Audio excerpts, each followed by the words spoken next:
ఈ భూమి మీద చెప్పుకోదగ్గ గుర్తింపు కలిగిన దేవుళ్ళ సంఖ్య సుమారు 2500 నుంచి 3000 వరకు ఉంటుందని అంచనా. మన దగ్గర గ్రామాలకు, కొన్ని వర్గాలకు, సమాజాలకు, తెగలకు ప్రత్యేక దేవతలు ఉన్నట్టుగానే ప్రపంచవ్యాప్తంగా కూడా చిన్న చిన్న దేవతలు ఇలాగే ఉన్నారు. వీరందరినీ కలిపితే ఈ సంఖ్య లక్షల్లో తేలుతుంది.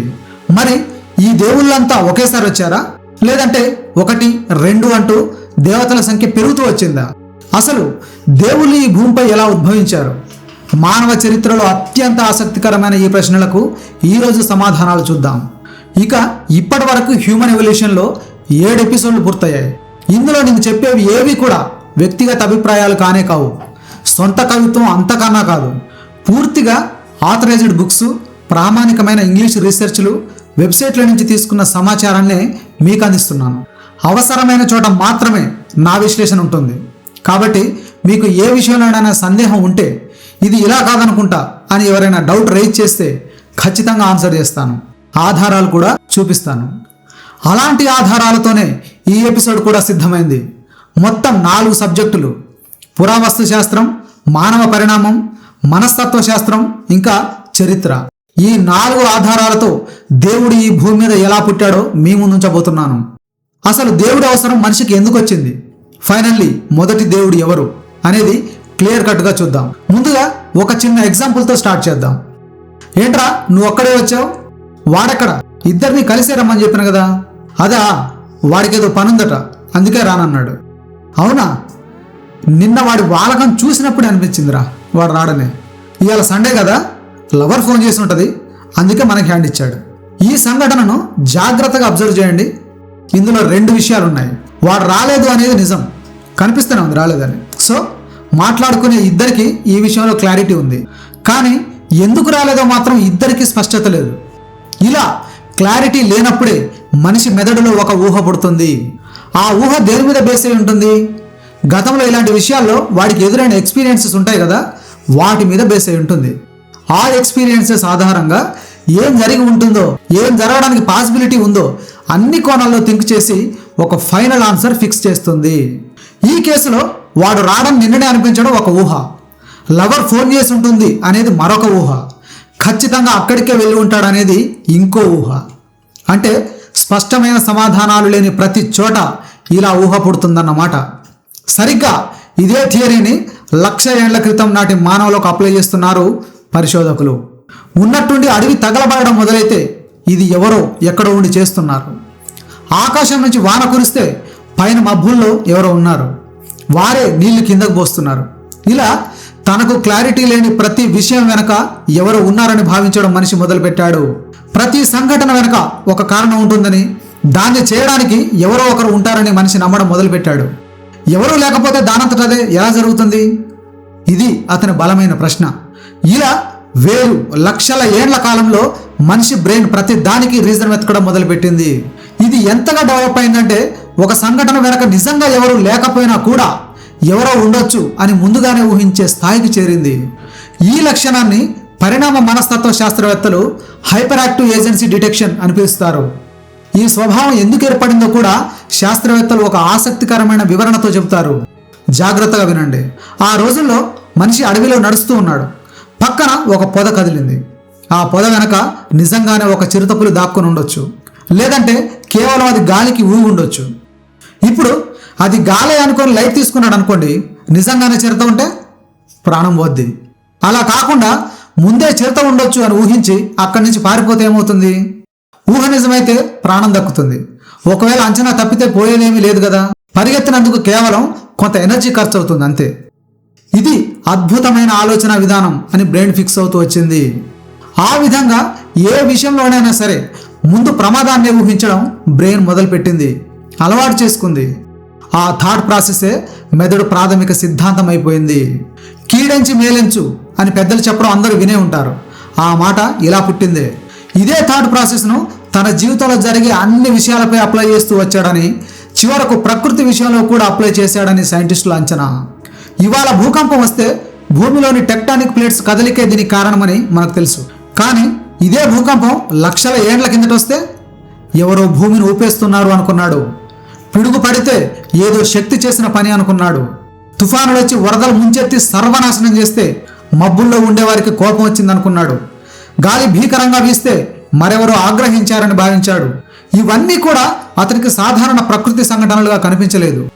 వాటి వెనక ఖచ్చితంగా ఏదో అతీత శక్తి పనిచేస్తోందని అనిపించింది.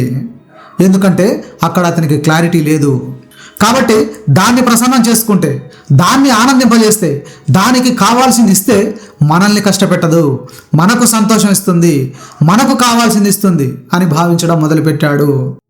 అలా ఈ భూమి మీద మొదటి దైవంగా ప్రకృతి నిలిచింది. నాడు మనిషికి ఏ కష్టం వచ్చినా 5 రకాలుగానే వచ్చింది: గాలి, నీరు, నిప్పు, ఆకాశం, ఇంకా నేల. ఈ 5 నుంచే మనిషికి బతుకు వచ్చింది. ఈ 5 నుంచే మనిషికి చావు కూడా వచ్చింది. వాటినే మనం నేడు పంచభూతాలుగా పిలుచుకుంటున్నాం. ఇవాళ పొద్దున్న లేవగానే కొందరు టై కట్టుకొని ఆఫీస్కి వెళ్తారు, మరికొందరు సర్ది కట్టుకొని కూలికి వెళ్తారు. కానీ 1,00,000 ఏళ్ల క్రితం మనుషులందరిది ఒకే పని: బతకడానికి వేటకెళ్ళడం. అది సూర్యుడు ఉదయిస్తేనే మొదలవుతుంది. అప్పుడే గుహ దాటి బయటకు రాగలడు, జంతువులను చూడగలడు.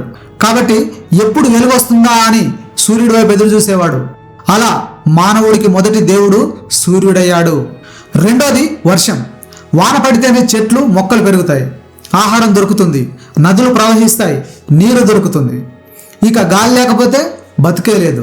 చీకట్లో చూడడానికి, ఆహారం కాల్చి తినడానికి నిప్పు ప్రధానమైంది. ఇలా ఈ పంచభూతాలే తనను ఈ భూమి మీద బతికిస్తున్నాయని అర్థం చేసుకున్నాడు. కానీ అదే సమయంలో ఒక వరద వస్తే గుంపంతా కొట్టుకుపోవచ్చు, ఒక కరువు వస్తే ఆకలి చావులు రావచ్చు, ఆకాశం పిడిగేసిన, భూకంపం వచ్చి గుహలు కదిలిపోయినా కూలిపోయినా వచ్చేది చావే. అంటే అవే పంచభూతాలు మనిషిని చంపేస్తున్నాయని కూడా తెలుసుకున్నాడు. ఇవన్నీ మనిషి కంటే గొప్ప శక్తులుగా కనిపించాయి అతనికి. అలా వాటి ముందు అనివార్యంగా తల వంచడం ప్రారంభించాడు. ఆ విధంగా ప్రకృతి ఆరాధన ఆరంభమైంది. ఈ థియరీని మేమెందుకు నమ్మాలి అని కొందరు ప్రశ్నించవచ్చు. దీనికి ఇక్కడే మీరు ఆశ్చర్యపోయే ఆధారం చూపిస్తాను.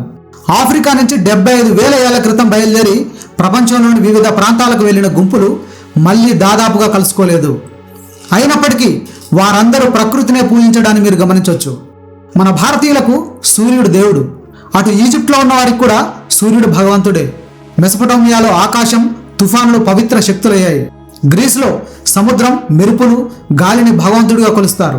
అగ్ని, వాయువు, వరుణుడు, భూమి, ఈ శక్తులన్నిటినీ ఏదో రూపంలో ఈ భూమి మీద ఉన్న మనుషులంతా దైవాలుగా భావిస్తారు. ఇది యాదృచ్ఛికంగా జరిగింది కాదు. ప్రపంచంలో మనిషి ఎక్కడ జీవించినా అతనికి ముందుగా కనిపించింది ప్రకృతే. అందుకే భాషలు వేరైనా, ప్రాంతాలు వేరైనా, జీవన విధానాలు, సంస్కృతి, సాంప్రదాయాలు వేరైనా మానవుడు తొలిగా ఆరాధించింది, పూజించింది మాత్రం ప్రకృతినే. ఇలా వేలాది ఏళ్ల కాలం గడుస్తున్న కొద్దీ మనిషి ఆలోచన విధానం మరింతగా విస్తృతం అవుతూ వచ్చింది. ఇక్కడే అతని ఆలోచన మరో భారీ మార్పుకు నాంది పలికింది. ఒక మనిషి తనకు నచ్చింది దక్కకపోతే అలగడం చూశాడు, కోరుకున్నది దక్కకపోతే కోప్పడడం, ఆగ్రహంతో ధ్వంసం చేయడం కూడా గమనించాడు.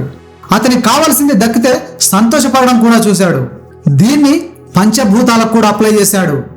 వర్షాలు కురవక కరువు వచ్చినా, భారీ వరదలు ముంచెత్తిన వానదేవుడికి కోపం వచ్చిందని భావించాడు. భూకంపం వస్తే భూదేవి ఆగ్రహించిందని అనుకున్నాడు.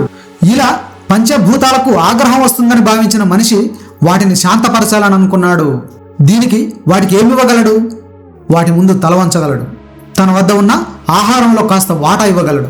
అంతకుమించి ఏమీ చేయలేడు. కాబట్టి అదే చేస్తూ వచ్చాడు. అలా ప్రకృతి శక్తులు ఆగ్రహించిన ప్రతిసారి వాటిని ప్రసన్నం చేసుకునే పనిలో పడ్డాడు. ఆ విధంగా నేచర్ను పూజించడం మొదలుపెట్టిన మనిషి క్రమంగా ఆ శక్తులకు పేర్లు కూడా పెట్టడం ప్రారంభించాడు. మనిషిగా తనలో ఉన్న ఫీలింగ్స్ అన్నీ వాటికి కూడా కలుగుతాయని భావించాడు. వాటికి కోపం వస్తుందని, సంతోషం కలుగుతుందని, ఆశీర్వదిస్తాయని, శిక్షిస్తాయని అనుకున్నాడు. ఆ ఊహల్లోంచే కథలు పుట్టాయి. ఇవన్నీ తమ పిల్లలకు, భవిష్యత్ తరాలకు అర్థం చేయించడానికి కథలను సృష్టించాడు. దైవాలకు వ్యతిరేకంగా ఒక పని చేయొద్దు అని కోపంగా చెబితే ఎదుటివారి బ్రెయిన్ వాటిని సరిగ్గా రిజిస్టర్ చేసుకోవడానికి అంతగా ఆసక్తి చూపదు. కానీ అదే విషయాన్ని కథల రూపంలో చెప్తే పక్కాగా పిన్ టు పిన్ గుర్తుంచుకుంటుంది. అలా ప్రకృతి శక్తులు క్రమంగా దేవతలుగా మారాయి. దేవతల చుట్టూ కథలు పుట్టాయి. ఆ కథలు వాళ్ళ పిల్లలకు, వాళ్ళ పిల్లలకు, తరతరాలకు ముందుకు ప్రయాణించాయి. మనదాకా వచ్చాయి, ఇంకా ముందుకు వెళ్తూనే ఉంటాయి. ఇక్కడి వరకు అంతా బాగానే ఉంది. ఈ ప్రపంచంలో వేరువేరు ప్రాంతాల్లో ఉన్న వారంతా ప్రకృతిని పూజించారని ఒప్పుకుందాం. మరి ఆ తర్వాత వందలాది వేలాది దేవుళ్ళు ఎలా పుట్టారు అనే ప్రశ్న వస్తుంది. ఈ ప్రపంచంలో ఒకే రకమైన దేవుడు ఎందుకు లేడు అనే ప్రశ్నకు సమాధానం తెలుసుకోవాలంటే ముందుగా ఒక విషయం గుర్తుంచుకోవాలి. ఇప్పుడు ఈ 2026 ఆగస్టు మైండ్ సెట్తో 1,00,000 ఏళ్ల కిందటి ప్రపంచాన్ని చూస్తే అర్థం కాదు. మన ఆలోచన విధానంతో, ఊహాశక్తితో ఆ కాలానికి వెళ్ళగలగాలి. ఆల్రెడీ చెప్పుకున్నాం కదా, మనిషి ఊహాశక్తి ఎంత పెద్దదో. దాన్ని ఇప్పుడు 1,00,000 ఏళ్ల నాటికి తీసుకెళ్దాం. గత ఎపిసోడ్లో భాష ఎలా పుట్టిందో, వేర్వేరు భాషలు ఎలా ఏర్పడ్డాయో చెప్పుకున్నాం. ఒక అరటి పండుగ రకరకాల పేర్లు ఎలా వచ్చాయో తెలుసుకున్నాం. అచ్చం అదేవిధంగా దేవతలు కూడా పెరుగుతూ వచ్చారు. ఈజిప్టులో ఉన్న మానవ గుంపులోని వారు తాము పూజించే దైవానికి తమ ఊహకు అనుగుణంగా ఒక రూపం ఇచ్చారు. వారి భాష ప్రకారం ఒక పేరు పెట్టారు. అటు పర్షియాలో ఉన్నవారు కూడా ఇలాగే తమ దేవుడు ఇలా ఉండి ఉంటాడని ఒక రూపం అనుకున్నారు. తమ భాష నుంచి మరో పేరు పెట్టారు. ఇలా వేల ఏళ్ల కాలంలో భూమి మీద మానవ గుంపులు విస్తరిస్తూ వచ్చాయి. వారికి కొత్త అవసరాలు ఏర్పడ్డాయి. ఆ అవసరాల నుంచి కొత్త దేవుళ్ళు పుట్టుకొచ్చారు. అప్పట్లో నది ఒడ్డున జీవించిన వారి లైఫ్ స్టైల్ ఒక విధంగా ఉంటే, ఎడారి దగ్గర బతికిన వారిది మరో విధంగా ఉండేది. సముద్ర తీరంలో, గుహల్లో, దట్టమైన అడవుల్లో నివసించిన వారిది ఇంకో విధంగా ఉండేది. అలా వారి అవసరాలు వేరువేరుగా ఉన్నట్టే వారిని కాపాడడానికి కూడా వేరువేరు దేవుళ్ళు పుట్టారు. దీన్ని బట్టి మనకేమర్థమవుతోంది? దేవుళ్ళు ముందుగా పుట్టలేదు, మనిషి అవసరాలు ముందు పుట్టాయి. ఆ అవసరాలకు మనిషి ఇచ్చిన రూపాలే ఈ దేవుళ్ళు అని పరిశోధకులు చెప్తున్నారు. ఇక్కడే కీలకమైన విషయం కూడా మీకు కనిపిస్తుంది. ఎక్కడ పుట్టిన దేవుడు అక్కడే లేడు, ఇతర ప్రాంతాలకు విస్తరించాడు. ఇప్పుడు భారతదేశంలో ఉన్న చాలా మతాలు ఇక్కడ పుట్టినవి కావు. అలాగే ఇక్కడ పుట్టిన మతాలు కూడా ఇప్పుడు విదేశాల్లో ఉన్నాయి. దీనికి చాలా సింపుల్ ఆన్సర్ మరియు అత్యంత కీలకమైన ఆన్సర్ ఒకటే, అదే వలస. మనిషి బతుకంతా వలస జీవన విధానమే కదా, అది నేటికి కొనసాగుతూనే ఉంది. మీకు తెలుసా, ఈ మధ్య కొన్ని లక్షల మంది భారతదేశ పౌరసత్వం వదులుకొని విదేశాల్లో స్థిరపడ్డారు.